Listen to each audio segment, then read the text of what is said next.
ఎవరినో ఒకరిని అడ్డు పెట్టుకొని బీసీ రిజర్వేషన్లను బజాపా అడ్డుకోవాలనుకుంటే తెలంగాణ ప్రజలు ఆ పార్టీని రాష్ట్రంలో తుడిచిపెట్టేస్తారు. ఆ పరిస్థితి రాకుండా తెలంగాణ చేసిన 42% బీసీ రిజర్వేషన్ బిల్లుకు అండగా నిలుస్తున్నామని ప్రకటించి బీసీల పట్ల అభిమానాన్ని నిరూపించుకోవాల్సిన అవసరం బజాపాకు ఉందని చెప్తా ఉన్నాడు. దొంగది కాదు దొడ్లకు రాదన్నట్టుగా ఫస్ట్ దొంగతనం చేసిందే మనం. బీసీల డాటా దాచిపెట్టి బీసీలకు సంబంధించినటువంటి లెక్కలు తారుమారు చేసినటువంటి మనం బీసీల అభిమానాన్ని మీరు ఏ పార్టీ అభిమానాన్ని సూరుగన్నారు? బీసీలది.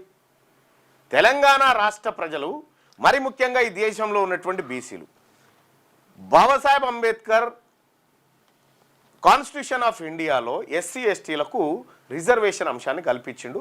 బీసీల రిజర్వేషన్ అంశం తర్వాత వచ్చేసి రాష్ట్రాల పరిధిలో వదిలిపెట్టారు. ఎన్నడన్నా కాంగ్రెస్ పార్టీ బీసీలకు రిజర్వేషన్ ఇచ్చిందా? రేవంత్ రెడ్డి గారు, ఈ చర్చకు నేను సిద్ధంగా ఉన్నా.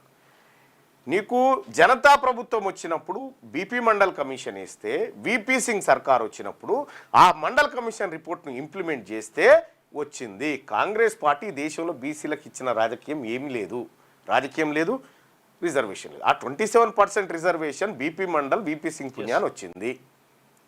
వచ్చినటువంటి 27ను ఎన్టీ రామారావు గారు ముఖ్యమంత్రిగా ఉన్నప్పుడు 45% రిజర్వేషన్ బీసీలకు ఇవ్వాలనేటువంటి ప్రతిపాదన పెట్టినప్పుడు కాంగ్రెస్ పార్టీ నాయకులు కోర్టుకు పోయి దాన్ని అడ్డుకున్నారు. ఇది నా మాట కాదు. ద డెక్కన్ పాలిటిక్స్ అనేటువంటి బుక్లో దేవులపల్లి అమర్ గారు రాసినటువంటి పుస్తకంలో ఉన్నటువంటి మాట. ఇక్కడ కాంగ్రెస్ పార్టీకి ఉన్నటువంటి హిస్టరీ ఇది రిజర్వేషన్ల విషయంలో.